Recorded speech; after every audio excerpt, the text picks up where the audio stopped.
evening. How's it going? Hi. How's it going, people? Right, okay. Time to talk about holy enemas. Enemas. Talking about the arsehole today. The arsehole. And cleansing of a specific organ of the body called the waste organ. The organ of elimination. One of the most, the primary organs of elimination being your colon. Also the most backed up in nearly everybody. The average person has 10 pounds of fecal matter stuck in their colon. We're not average, but we still got a lot of fecal matter stuck up there.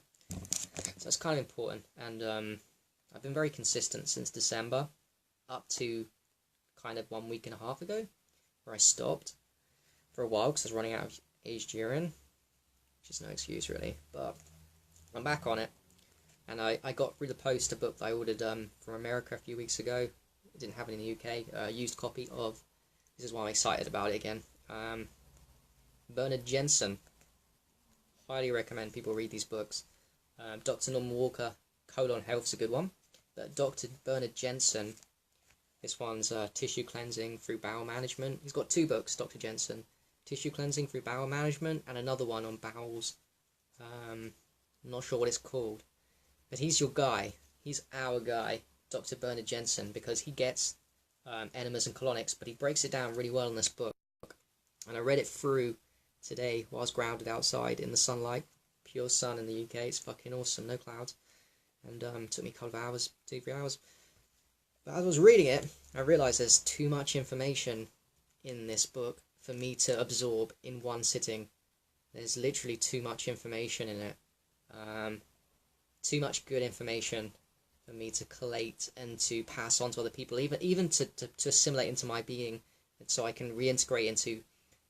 Because I do these healthy things, but I want to kind of have a deeper understanding of what's going on when I'm, putting aged urine up my bum with a syringe, or doing it with a water bottle, or whatever. I want to understand the science.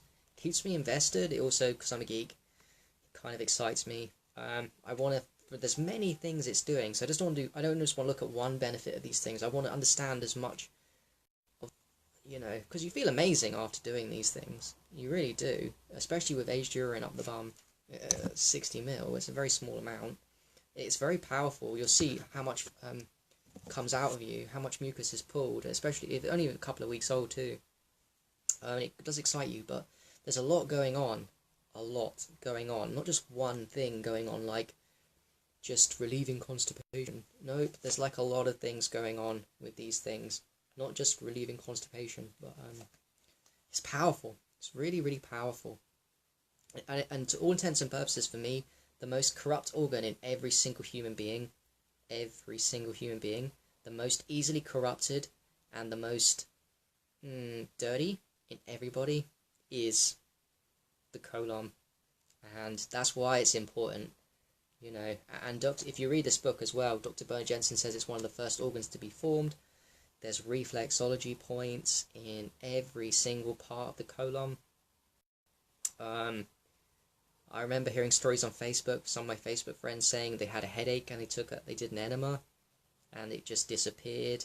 It seems to cure a lot of diseases that are unrelated to, you think are unrelated to the bowels, and then you just do an enema or two or a couple and stay consistent, and these diseases seem to disappear that are unrelated. Backache, neckache, headaches, sore throats, serious diseases too, cured with enemas. How is that even possible? That's fucking crazy, but it's true. To me, it's an absolute great focus area for really unhealthy, sick people, but also for us healthy people, to amplify the vessel as quick as possible. It's to me an essential protocol now and forever, to work daily or as much as possible at gaining consistency and taking my bowels back from the toxicity that's in there. And it's shocking. When you think about the amount of problems people have with encrusted fecal matter, enlarged colons, diverticuli, which is like pockets outside the colon created on the outside edges because there's so much crap going in there, and these are causing problems. So it's either the colon's getting bigger, it's getting thinner, it's getting little hole pockets, prolapse, the transverse colon, literally, because it's so much crap in there, it just collapses. This happens to people, you know. This is scary and very damaging, and I hate to think what the masses, like the people walking the streets, the average Joe, what their colon looks like, because if they could see it, it would really if they could see what a healthy colon's supposed to look like. By the way, I don't think I have a healthy colon. Just comparing these people to a healthy colon map to what theirs looks like. If it took an X-ray, they would be shocked. It would wake the people the fuck up. It would wake them up if everyone had an X-ray or some way. If we had some simpler way to have a look at what people's colons look like, how much is caked up there, but also the shape of the colon. Is there any hole pockets? Is it encrusted with fecal matter so it looks healthy, but actually there's very little for there's very little for the actual feces to pass through. It's really scary.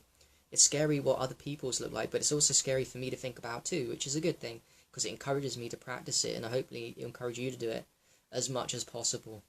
As much as possible. The myths being, and I've said this before, there are many myths to it, and one of the stupid myths is it weakens the bowels. Absolutely no. What it would do is, if you don't do it, you're fucked. If you, even if you're 100% fruits, you're still fucked. You're still gonna pull loads of shit. Like, it does not weaken the bowels. That's an excuse, and it's dogmatic, and it's bullshit.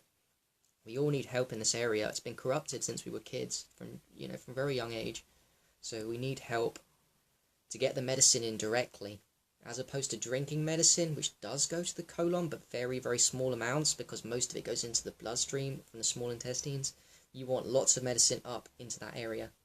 Not only that, there's one thing I do remember from this book, which is really smart, and it makes sense to me, is that there is feces. They say the feces in the book says is made up 70% water, 30% bacteria, and the rest is very other small things. So mostly water in feces, right? But as you go along the colon up to the rectum, there's the most water in the feces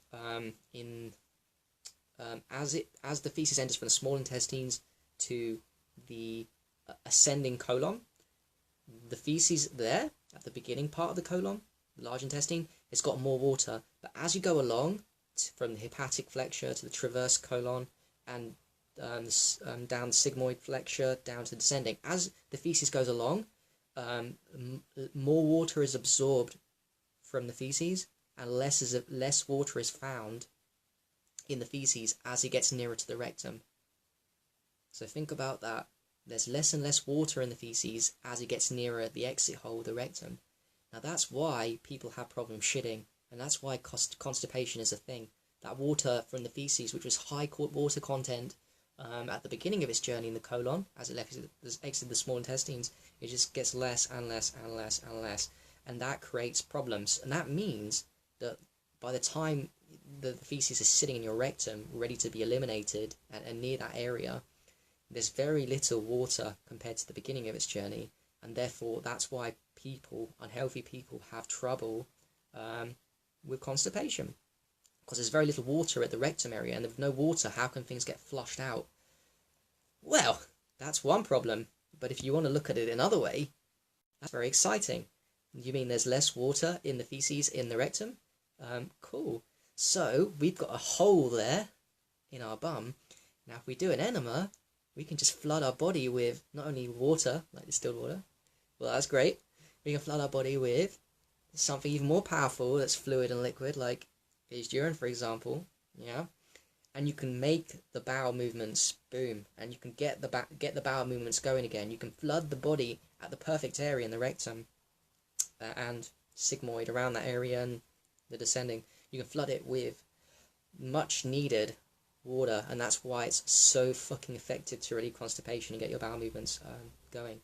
But that's not even half of like the benefits like that I know of, and that are out there of this. Like, think of this as well, like as you have less fiber in your intestines, the longer food sits in your intestines, the more of a problem that is for your health. You want your food to go in quickly and within 16-20 hours or even less. Fruits are very quick, by the way. You want it to pass out as quickly as possible, because the longer the food sits in your intestines, your colon, the more chance and the more of that toxicity from the feces is transferred from the intestines into the blood, into the capillaries. It gets absorbed into the blood.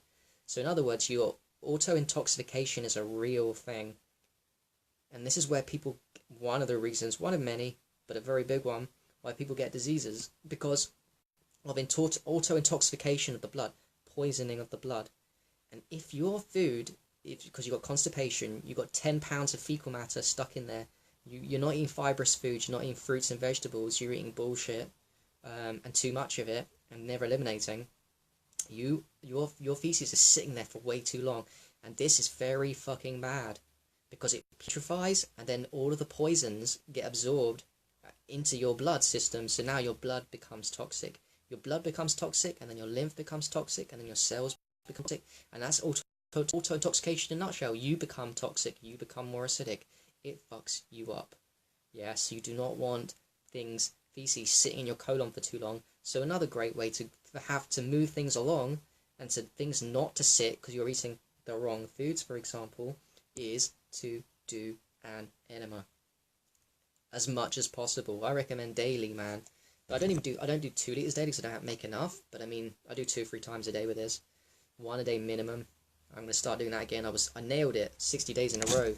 Then 2 weeks ago I lost it, and now I'm back on it again. So it's very true, very true. And another thing with the enemas as well, is that you think that you're just doing the colon. Nope, you're not just healing the colon. That's not how the body works. I already talked about the reflexology points. When you put the medicine in the rectum and it goes up descending, you invert the gut. That's a good one, actually. It's an important one. Once you put the medicine in, to invert your gut to be upside down, at least your tummy, and hold it there as long as possible, 30 seconds to a minute, to get the medicine into the descending and traverse. So it's affecting all organs. That's why it gets rid of headaches. That's why it cures diseases, and the reflexology points. But beyond that, it's my favorite reason. My fucking favorite reason for doing enemas is, apart from the movement and the constipation going, and the movement of the feces, is the healing of the liver. The liver, that master detoxifier. Really important to help it out. It's overworked, it's overabused. We want to optimize its function. We eat too much food, we don't fast enough, we don't look after it, we breathe in poisonous air. It's just being abused all the time. And it's important to clean it up, and the direct way to clean it up is through the enemas, and through enemas up the bum. Because at every point of the colon, from the rectum to descending, traversing, ascending, there are literally pathways at every point of the hepatic portal veins that go straight to the liver. Straight to the liver. Now the reason why they're there is because on the journey of the feces up the colon, waters, like I told you earlier, water's being absorbed from the feces, nutrients that, not waste, because people think colon is just to remove waste. Nope, colon has 2 purposes. 1 is to remove waste, and 2 is when the small intestines, most of your food and drink is, the nutrients are reabsorbed by the small intestines, 90%, very true. But some aren't. Some fail that test and go for very small amounts, go to the large colon, to the waste, to the feces. So those hepatic portal veins are in all areas of the colon to take the water and other nutrients from the feces that are proper good back into the liver. So when we do the enemas and we stick something up our bum in the rectum and hold it there or not, hold it there gives it more chance gives more medicine to the liver, but it does get into the liver. And then once it gets into the liver and heals the medicine, it gets into the bloodstream. So when you do an enema, you're actually getting, inadvertently, you're getting medicine into the liver to heal that up, and you're getting medicine into your bloodstream too. Primarily the colon, that's a great focus area, but it's doing a lot of things. It's not just one thing. You never just do one thing when you heal. This is what's exciting to me about this journey of learning like, and geeking out on health, you think you're just doing one thing. I'm just looking after the colon. Yes. No. That's kind of cool. Like, you look after the colon and then it amplifies everything because the health-mind connection, it's all connected. Reflexology points and all that shit, but oh man, you're doing so much more. Think about the meridians as well, the meridian point system. I've got a meridian point system on my head and my face. It's all the major meridian, yin-yang meridians all over here. It's crazy. Ear reflexology, eye iridology, tongue reflexology. It's all fucking connected, isn't it? That's a fact. And when we do these things, we help the whole entire body. And to me, the waste elimination channel is a fucking major focus. It should be a major focus. What we put in our mouths should be a major focus. So should elimination channels. Elimination channel number 1. Actually, number 1 is the breath. Number 1 is the breath. And slowing down the breath, which pretty much all health protocols do. You can do pranayama and breathing exercises to help that as well. That's probably the primary, if I'm being honest, detoxification channel. A lot of toxins come out in the breath, and we slow it down, we really start eliminating. It's a subtle one.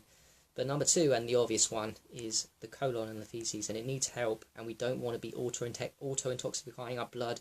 We do not want stuff stagnating in there. It's just going to lower our moods, lower vibrations. We want to be lighter. We literally do. And all the fecal matter stuck in there is fucking weighing people down. It's weighing people down, That's not good. Not a good thing at all. Alright, hi guys, Dalton, Marilyn, Dean, and Don Leah. Yeah, so I recommend buying books as well to encourage you to practice these things, because that's what... Sometimes it's hard. I fall off the wagon too. I'm not perfect. I know tons of things, but I fall off, and I struggle to do everything I know, because I know too much. And I know too much in terms of my, what is good for me. I don't always do it, but I do think that this is a really good focus area. I've talked about it before when I was excited about it in the first few weeks of December, the beginning of January, but I haven't made a video on it for a while, and now I've got the book as well. I'm going to buy Bernard Jensen's other book, which I did have, but highly recommend you read Bernard Jensen's work, and I'm going to reread this again and again, because as I plug deeper with my enemas and my healing my colon, and holding my medicine in longer, it's definitely getting stronger on my colon now, which I'm very proud of. Which you can too. We can all make stronger colons with consistent work in this area. It's pretty crazy. So, on that though, I've been on a rant about the colons and enemas and syringes. I hope you guys have at least experienced it. I just want to make people aware of, doing it more regularly and how amazing it is for clarity of mind. Oh, not to mention, your skin will look fucking amazing, by the way. With a couple of things. Fresh urine, aged urine will make your skin fucking smart and fuck if you use them topically. But another one I noticed when I've fallen off the wagon with aged urine and fresh urine topically, couldn't be bothered, is my skin looked good anyway, because of I was on a run with the enemas, and that heals the liver. And when you heal the liver and you help the liver out, the liver is what causes liver problems, and liver not working properly and detoxifying is what causes skin issues. So pimples, acne, cirrhosis, eczema, all the skin issues under the sun pretty much are liver problems. And when you get that liver up with enemas, liver function, it just works so much better. And to me, that enemas are the direct route to the liver, direct shot. There's 2. Sun gazing is a direct shot to the liver, because the eyes are the liver meridian. And even better to me than sun gazing for the liver work anyway is my favourite way to get to the liver, that mighty detoxification organ, is the old enemas up the bum. And Dean's a specialist at it. Dean, you've been talking to me about it for a long time. It's fucking crazy. Yeah, Amanda. Definitely. I remember,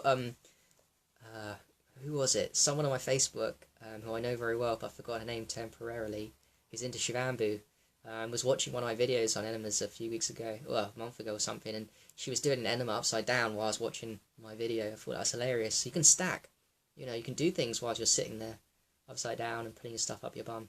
Like, listen to some podcasts, listen to some self-improvement, listen to some favourite music.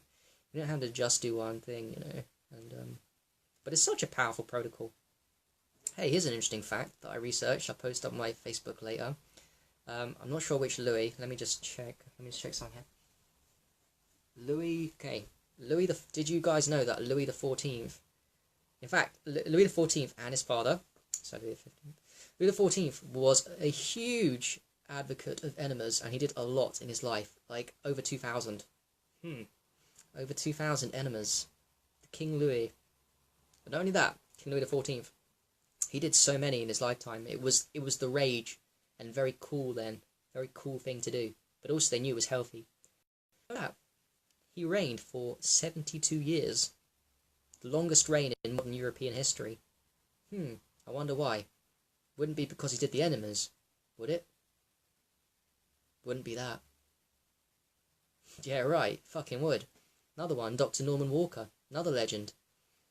Another one, you should buy his books and look into his work. He lived to 99 years old officially, although some books claim he lived longer, and I wouldn't be surprised if he did. But he definitely lived to 99 years old.